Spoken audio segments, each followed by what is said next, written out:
Və müvəffəqiyyət Allah Teala'nın insanı xeyirlərə müvəffəq etməsinin səbəblərində qalmışıq. Ki bu səbəblər varsa insan müvəffəq olur xeyirlərə, Allah Teala'nın razılığına, Allahın sevgisinə və beləcə Allah Teala'nın rəhməti sayəsində cənnətə. Allah Teala bizi cənnət əhlin eləsin.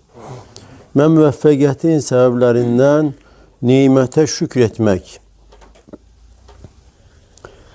Nemətə şükür müvəffəqiyyətin səbəblərindəndir.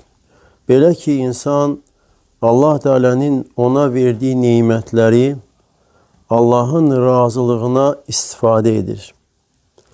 Və şək yoxdur ki, bütün nemətlər də Allah'tandır. Elə bir nemət yoxdur ki, insanda olan Allah Teala'dan başqası tərəfindən olsun.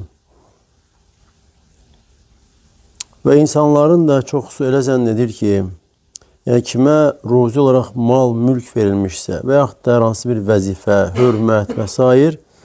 hansı ki dünyavi işlərdəndir, bəziləri zənn edir və yaxud da daha çox insanlar zənn edir ki, artıq bu müvəffəq insandır, xeyrə yönələn insandır, Allah Teala'nın xeyir istədiyi şəxsdir. Halbuki məsələ iş insanların zənn etdiyi kimi deyildir. Çünki Allah Teala dünyanı sevdiyinə də verir, sevmədiyinə də. Və insanın zənn etdiyi kimi deyildir. Və Allah Teala Fəcr surəsində buyurur ki, فَأَمَّا الْاِنْسَانُ اِذَا مَبْتَلَاهُ رَبُّهُ فَأَكْرَمَهُ وَنَعَّمَهُ فَيَقُولُ رَبِّ أَكْرَمَنْ. İnsan, Rəbbi onu imtihan etdikdə, ona hörmət etdikdə, yəni ona mal, mülk verildikdə, nimət verdikdə, deyir ki, Rəbbim mənə hörmət etdi, Rəbbim məni dəyərləndirdi. وَأَمَّا اِذَا مَبْتَلَاهُ فَقَدَرَ عَلَيْهِ رِزْقَهُ فَيَقُولُ رَبِّ أَهَانَنْ. Lakin Rəbbi onu, Allah Teala onu imtihan edərək, onun ruzisini daraltdıqda, deyir ki, Rəbbim məni alçatdı. Və Allah Teala sonraki ayədə buyurur ki, kəllə, yəni xeyr, elə deyildir. Yəni müvəffəq insan o insandır ki, əgər ona hər hansı bir iş, vəzifə verilibsə və yaxud da insanlar yanında hörmətə sahibdirsə və ya mal, mülk verilibsə, bu verilən şeyləri Allah Teala'nın razılığını əldə etmək üçün istifadə edər. Allahın ona dünyada verdiyi hər hansı bir şeyi Allahın dininə yardım etmək üçün istifadə edər. Və müsəlmanlara kömək, fayda olunsun deyə istifadə edərsə, bu insan müvəffəq insandır. Əgər mal, mülk verilibsə, halal yolla çalışır ki, əldə etsin və Allaha itaət işlərində, Allaha ibadət işlərində o malı, mülkü istifadə edir. Əgər belə olarsa, insan müvəffəq insandır. Və Allah Teala'nın da hikmətindəndir ki, Allah insanları imtihan edir. Və müxtəlif yollarla insan imtihan olunur. Müvəffəq insan o şəxsdir ki, veriləndə şükr edər. Və insana da verilən şeylər çoxdur. Mal, mülk, hər hansı bir iş, vəzifə, hörmət, insanlar arasında sözünün keçərli olması, müxtəlif şeylər verilmişdir. Və bu verilən şeylərə şükr edərsə, yəni Allah Teala'nın razılığını əldə etmək üçün istifadə edərsə, Allahın dininə yardım etmək üçün yardımcı vasitə olsun deyə bunları istifadə edərsə, o insan müvəffəq insandır. Lakin müvəffəqiyyətdən məhrum olan o şəxsdir ki, ona verilən nemətlərlə Allaha qarşı çıxar, küfr edər, həddini aşar. Necə ki Allah Teala buyurur Alaq surəsində, Kəllə innəl insənə ləyətqa, ər-rəəhu istəğnə. Xeyr, insan həddini aşır, tuğyan edir, özünü möhtaçsız zənn etdikdə və görəndə ki, hər şeyi var, Allaha möhtac deyil, heç kəsə, heç nəyə möhtac deyil, insan həddini aşır. Necə ki Allah Teala başqa ayədə buyurur, وَلَوْ بَسَطَ اللّٰهُ الرِّزْقَ لِعِبَادِهِ لَبَغَوْا فِي الْأَرْضِ. Əgər Allah qullarına ruzini bol versəydi, yer üzerinde haddi aşardılar. Velakin yunazzilu bi kaderin ma yasha, lakin Allah Teala istediği miktarda ruzini nazil edir, ruzini verir. Ve Allah Teala Süleyman peygamber hakkında deyir ki: "Hâzâ min fadli Rabbi." Yani Süleyman Aleyhisselam'a Allah Teala büyük mülk vermiştir. Süleyman Aleyhisselam dua edir ve Allah Teala'dan istəyir ki, mənə elə mülk ver ki, məndən sonra heç kəsdə olmasın. Ve Allah Teala ona verir. Ve Süleyman Aleyhisselam cinler, insanlar, heyvanlar hamısı ona ram olur. Ona tabi olur. Ve hamısını idare edir. Ve onun huzuruna yığılanda yani quşlardan birisi xəbər çatdırır ki, filan bölgədə bir padşah var, qadındır. Onlar Allah'ı koyup güneşe ibadet edirlər ve onun büyük bir kürsüsü var. Taxtı var. Ve Süleyman Aleyhisselam deyəndə kim gətirə bilər? Yəni, cinlərdə olan ifrit deyir ki, sən bu məclisdən qalxana qədər mən gətirərəm. Ve kitabdan elmi olan ise deyir ki, sən gözünü yumub açana kimi mən onu gətirirəm. Nə vaxt ki, qarşısında görür taxtı ve deyir ki, bu Rəbbimin lütfüdür, məni imtihan edir. Əşkuru əm əkfur, mən şükr edəcəm yoxsa nankörlük mü edəcəm? Və mən şəkərə fə innəmə yəşkuru nəfsi, kim şükr edərsə özü üçün öz xeyrini etmişdir şükrü. Və mən kəfərə fə innə Rabbi Ganiyun Kerim, ve kim de küfür eder, nankörlük ederse hakikaten Rabbim hiç kese, hiç neye muhtaç değildir. Kerem sahibidir. Ve eğer insan Allah Teala'nın verdiği her bir nimeti, ibadete, itaate, Allah'ın razı kaldığı yollara istifade etmekle meşgul olursa, bunu düşünürse müveffek insandır. Ve Allah Teala'dan isterim ki bizim her birimizi verilen nimete şükür etmeye müveffek etsin. Ve sebeplerden 17'incisi hayırlara tələsmək. Xeyir işlərə tələsmək müvəffəqiyyətin səbəblərindəndir. Əgər bir insan xeyir əmələ, yaxşı işə, salih əmələ, ibadət, itaət və yaxud da insanlara mənfəət, fayda verəsi bir işdirsə, tələsirsə buna müvəffəq insandır. Allah Teala'nın xeyirlərə müvəffəq etdiyi insandır. Və bu da peyğəmbərlərin əməllərindəndir. Allah Teala buyurur Enbiya surəsində: "Və Zəkəriyyə iznədə Rabbə." Zəkəriyyəni də xatırla, o zaman ki o Rəbbini çağırdı, dua etdi. Dedi ki, ey Rəbbim, "Lə təzərni fərdən." Məni tək tənha tərk etmə, yəni övladsız, zürriyyətsiz qoyma. "Və əntə xayrul varisin." Və sən də varislərin ən xeyirlisisən. "Fəstəcəbnə ləhu və vəhəbnə ləhu Yahya." Və biz də onun duasını qəbul etdik və ona Yahyanı verdik. "Və aslahna ləhu zəvcə." Və onun zövcəsini də islah etdik. Və təfsirdə gəlir ki, zövcəsini islah etdik həm yəni uşaq dünyaya gətirmək üçün və həmçində islah etdik mənası odur ki, yəni ibadət, itaət bu tərəfdən islah etdik. Və sonra Allah Teala buyurur ki, İnnəhum kənu yusari'un fil xayrat. Həqiqətən onlar xeyirlərə tələsirdilər. Və yəd'unənə rəğəbən və rəhəbən. Və ümid və qorxu ilə bizə dua edirdilər. Və kənu lənə xaşi'in. Və onlar bizdən qorxan kimsələr idi. Və həmçinin bu peyğəmbərlərə tabi olanların da əməllərindəndir. Xeyir əməllərə tələsmək. Əgər Allah Teala bir insana xeyir qapısı açıbsa, ibadət və itaət qapısı açıbsa, ondan istifadə etməli və onu yerinə yetirməyə tələsməlidir. Xeyir əməllə qarşı-qarşıya çıxdısa, onu etməyə tələsməlidir. Allah Teala buyurur Müminun surəsində: İnnellezine hum min xəşyəti rabbihim muşfiqun. O kəslər ki, Rəbbinin qorxusundan titrəyirlər. Vəllezine hum bi ayati rabbihim yu'minun. O kəslər ki, Rəbbinin ayələrinə iman gətirirlər. وَالَّذِينَ هُمْ بِرَبِّهِمْ لَا يُشْرِكُونَ. O kəslər ki, Rəblərinə heç bir şey şərik qoşmurlar. وَالَّذِينَ يُؤْتُونَ مَا آتَوْا وَقُلُوبُهُمْ وَجِلَةٌ. Və o kəslər ki, verdiklərini verərlər, etdiyi yaxşı əməllər edərlər və qəlbləri qorxu içərisində olar. Ennehum ilə rabbihim raciun, ki onlar Rəbblərinə dönəcəklər, qayıdacaqlar. Ulaikə yusari'un fil xayrati və hum laha sabiqun. Məhz bunlardır xeyir əməllərə tələsənlər və xeyir işlərdə öndə gedənlər də bunlardır. Yəni bunlar da möminlərin vəsfləridir ki, Allah Teala Müminun surəsində möminləri vəsf edir ki, onların vəsfi budur. Ki onlar həm Allahdan qorxurlar, iman gətirirlər Allahın ayələrinə və həmçinin Allaha heç bir şey şərik qoşmurlar, nə kiçik şirk, nə böyük şirk və onlar sədəqə verirlər, yaxşı əməllər edirlər, lakin qorxurlar ki, birdən qəbul olunmaz.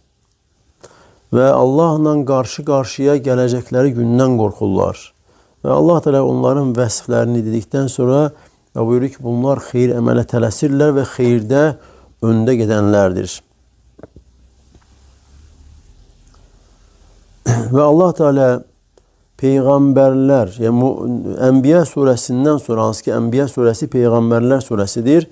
Və Allah Teala orada bu surədə peyğəmbərlərdən hissə edir ki, onların xeyir əməllərə tələsmələrindən və ondan sonra Müminun surəsində də Allah Teala peyğəmbərlərə tabi olan möminlər haqqında zikr edir ki, onlar da xeyir əməllərə tələsərdilər.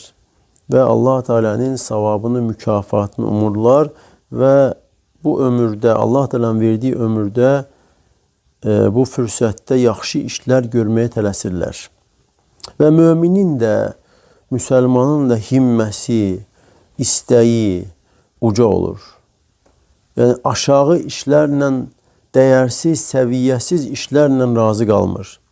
Əksinə uca işlər, cənnət və Firdevs cənnəti, Allah Teala'nın razılığı, Allahın sevgisi daim gözünün önündə budur.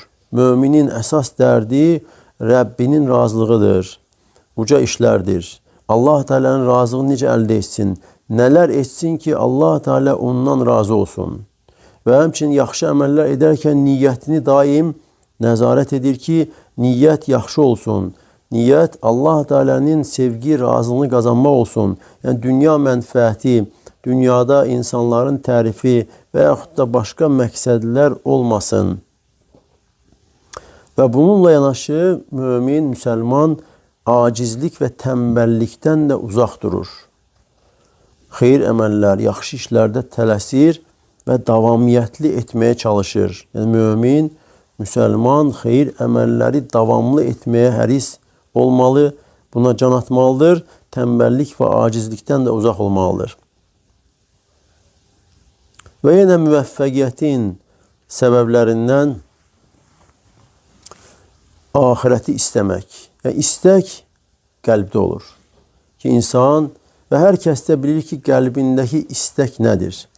Etdiyi əməllərdə nəyi istəyir?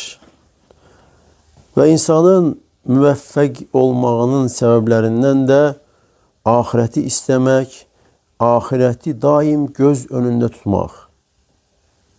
Qəlbinin qibləsi ahirət olmasıdır. Və düşünməsidir ki, ahirət əbədi yurtdur, qərar yeridir və ahirət nemətləri əbədidir, daimidir. Necə ki Allah Teala Qafir surəsində, yəni Firon əhlindən olan, Firon tərəfdarlarından olan iman gətirən kişi haqqında, hansı ki o kişi gəlir öz qövmünə nəsihət edir və deyir ki, ya qavm, innəmə hədihil hayatud dünya məta. Ey qövmüm, bu dünya həyatı yalnız müvəkkəti istifadə olunan sanki bir əşyadır. Və innəl əxirətə yədərul qarar. Və həqiqətən axirətdir, qərar diyarı, əbədi qalacaq diyar axirətdir. Yəni dünya insanın müvəkkəti istifadə edəcəyi bir şeydir. Yəni dünya insanın əlində əbədi qalmır. Nə insan özü də dünyada əbədi qalan deyildir. Lakin axirət isə əbədi yurtdur, qərar diyarıdır. Yəni insan başa düşməli, dərk eləməlidir ki, yəni dünya insanın əlində heç vaxt əbədi qalan deyil, nə də ki insan özü də əbədi yaşayan deyildir. Mütləq dünyadan köçməlidir ve ebedi diyar ahiret diyarıdır. Ve bu dünyada insan bir garip veyahut da yol geçen birisi kimi olmalıdır. Ve kim ahireti daim göz önünde ederse, daim düşüncesinde ederse ki benim gideceğim yer ahirettir. Yurdum oradır. Ve böyle olarsa insana Allah Teala müveffekiyet kapısını açar.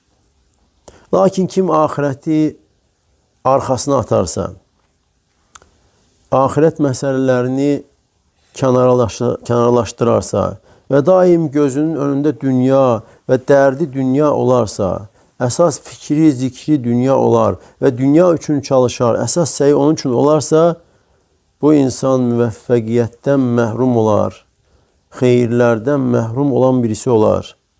Zeyd ibn Thabit radıyallahu anh diye eşittim. Allah Resulü sallallahu aleyhi ve sellem böyle buyurur. Men kânetid dünya hemmehu furrika aleyhi emruhu. Kimin dünya esas derdi olarsa, onun işleri parça parça olar. Ve cu'le fekruhu beyne aynihi. Ve kasıblığı, yoksulluğu iki gözünün önünde, iki gözünün arasında olar. Yani insan daim kasıblık, yoksulluk korkusuyla yaşayar. Hatta milyonları olsa da böyle.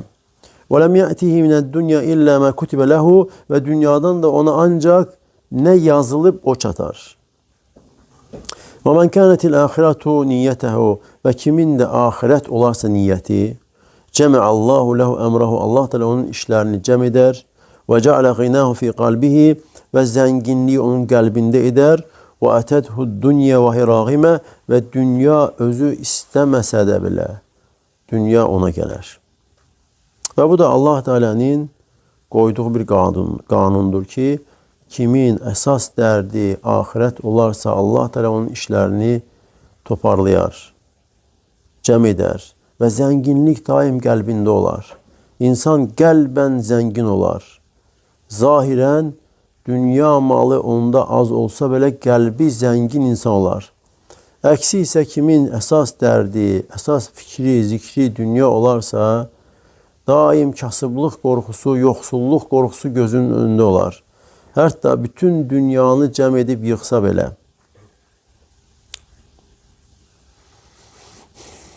Yine müveffekiyetin sebeplerinden Allah karşısında insanın eğilmesi, Allah karşısında özünü atmasıdır. Ki daim insan Rabbinin karşısında özünü aciz hesap edir.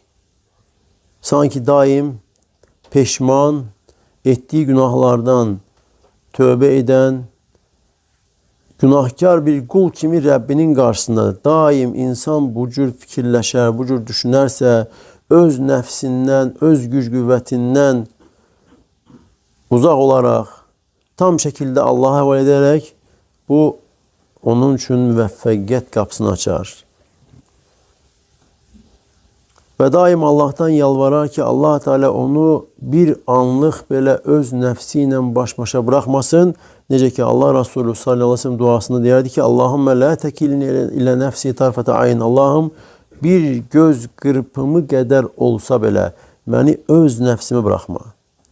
Yani bir göz kırpımı olsa bile insan öz nefsiyle başlı başına kalarsa, Allah Teala'dan yardım gelmezse her cür zelalete düşebilir. Yani bu duanı eden Allah elçisi sallallahu aleyhi ve sellem'dir.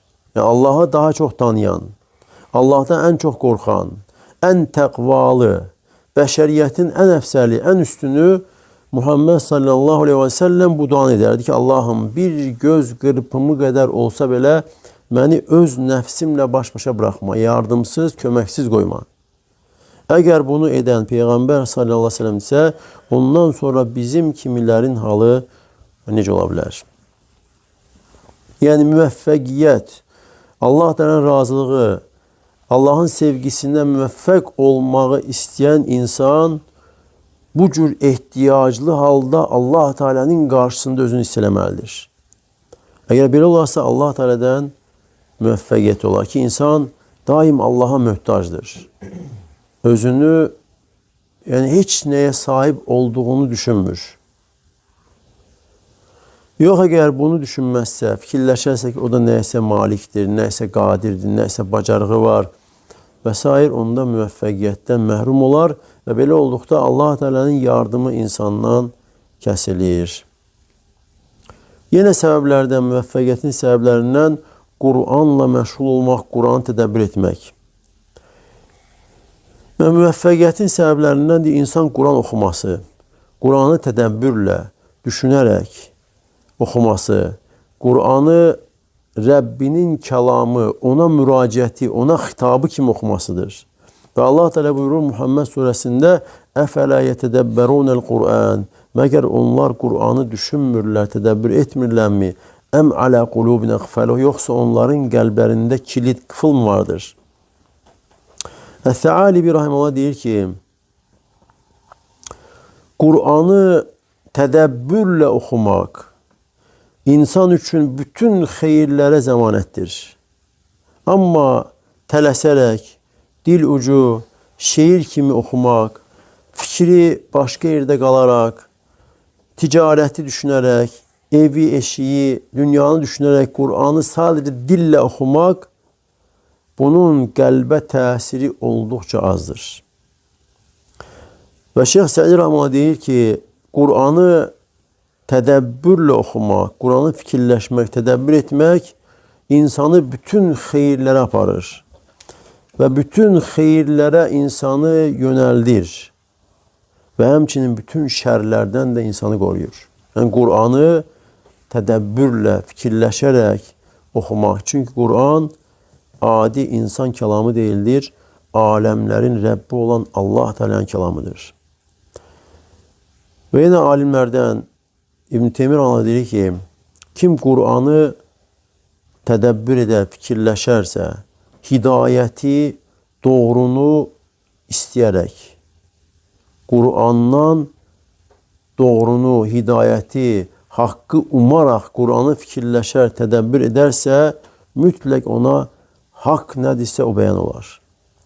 Və yenə deyir ki, yəni Qur'anı əmr olunduğu kimi oxumaq. Yəni Allah Teala Qur'anı nazil edib ki, insanlar düşünsün, tədəbbür etsin, fikirləşsinlər mənasını. Yəni Qur'anı əmr olunan kimi oxumaq qəlbə böyük iman verir. Qəlbdə olan yəqinliyi artırır. Qəlbə şəfa verir və qəlbdə tumaniyə, rahatlıq yaradır. Və həkim də, hər kim imanının zəifləməsindən şikayətlənirsə və yaxud da qəlb narahatlığından, qəlbdəki xəstəlik və ağrılardan o insan Qur'ana üst tutmalıdır, tədəbbür etməklə, fikirləşməklə oxuyaraq. Əgər Qur'anı bu cür oxuyarsa, mənalarını düşünərək, tədəbbür edərək, əzəmətli olan Allahın kəlamı olduğunu düşünərək, tədəbbür edər, fikirləşər və oxuyarsa, bu insanın imanı artar mütləq və yəqinliyi artar və qəlbinə şəfa gələr. Həm şübhə və həmçinin şəhvət xəstəliklərindən. Və yenə özü deyir ki, mən baxmayaq ki, ömrünü elmə, Qur'ana həsr etmişdir və deyir ki, mən peşman oldum, vaxtlarımın çoxsunu Qur'anın mənalarını düşünməkdə keçirmədiyimə görə. Mən peşman olmuşam ki, nə üçün vaxtlarımın çoxsunu Qur'anın mənalarını düşünməkdə keçirməmişəm.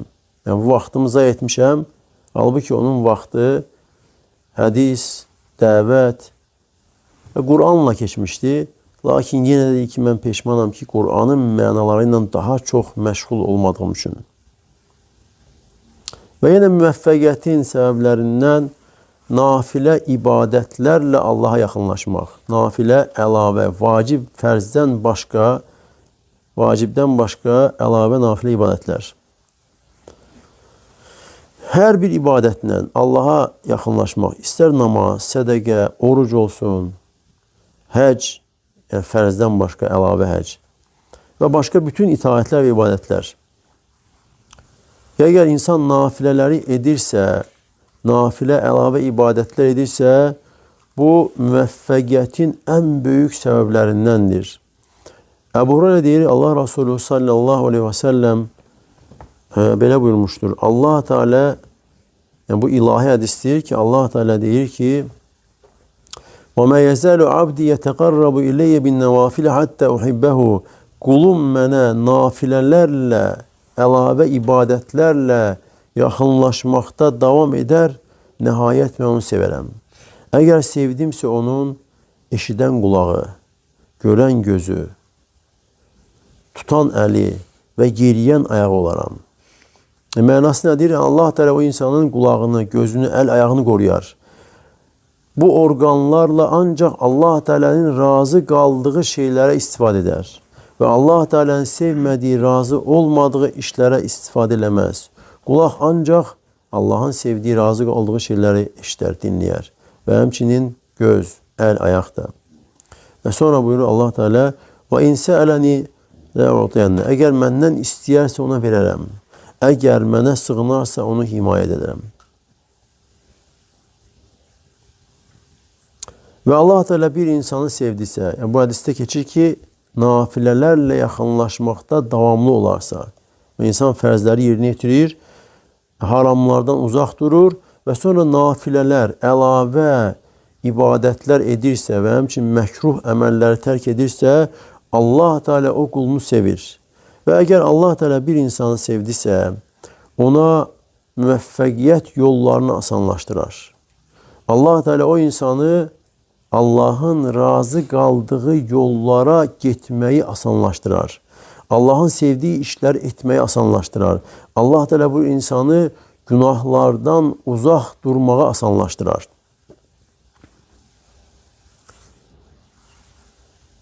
Ve İbn-i Qayyim deyir ki, Allah sevgisinde, yani bir insanı Allah Teala sevirse eğer ve bu sevgide yalnız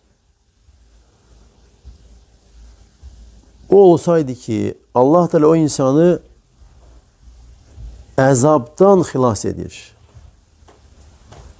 Yani sadece bu olsaydı kifayət idi. Ki Allah Teala bir kulunu sevdiyse ona əzab vermir. Eğer sadece bu olsaydı insan daim Allah Teala'nın sevdiği işleri ederdi ki Allah'ın sevdiği kullarından olsun. Ve yine sebeplerden seher vaxtlarından istifade etmek. Müvəffəqiyyətin səbəblərindən seher, yani sübh namazı ve ondan sonraki vaxtlardan istifade ederek o vaxtı xeyir əməllərdə keçirmək. Və bu vaxt ruzilərin nazil olduğu vaxtdır, bərəkət vaxtıdır. Və ruzi deyəndə də ən böyük ruzi insana verilən iman ruzisidir, elm ruzisidir. Və bu vaxtda Allah Teala bərəkət verir. Necə ki Allah Resulü sallallahu aleyhi ve sellem duasında deyir ki Allahümme barik li ümmeti fi bukuriha. Allah'ım ümmetimin seher vaxtlarına bərəkət ver. Və kim də bu vaxtlarda faydalı işlə məşğul olarsa, ibadətlə, elmlə məşğul olarsa Allah Teala onun əməlinə bərəkət verər. Və keçmiş salih müsəlmanlar da, sahabələr və onlardan sonra gələnlər bunun dəyərini bilmişlər və bundan istifadə ediblər, buna dəyər veriblər. Misal olaraq da iki kişi Abdullah ibn Məsudun yanına gəlirlər, yəni onun tələbələrindən olur və gəlirlər onu ziyarət edirlər fəcr, sübh namazından sonra. Və Abdullah ibn Məsud da gözləri görmürdü və qapını döyəndə Abdullah ibn Məsud cariyəyə deyir ki, gəlsinlər, icazə verir. Və onlar da biraz gözləyirlər, tərəddüd edirlər, gec daxil olurlar və soruşanda ki, yəni nə üçün gec oldunuz? Deyir ki, fikirləşdik ki, bəlkə ev əhlindən kimsə yatır, istirahət edir, ona görə gec daxil olduq. Və bunu eşitəndə Abdullah ibn Məsud deyir ki, Ətədunnani bi ibni ummi abdin qaflə. Yəni siz özünü qəst edir, İbni ummi abd. Özü haqqında, Abdullah ibn Məsud haqqında, onun ailəsi barəsində pis zənn etdiniz. qəflət zənn etdiniz ki, bunlar qafildirlər, yəni yatıblar o vaxtı. Fəcr namazından sonra gün çıxana qədər, yəni yatmağı qəflət, qafillik hesab edərdi. Və yenə başqa səbəblər var. Və Allah Teala'dan istəyirəm ki, bizi xeyirlərə müvəffəq etsin. Və Allah Teala hər birinizə bərəkət versin. Subhaneke Allahumma və bihamdik. Əşhədü ən la ilahe illa ente estağfiruka və etûbü ileyk.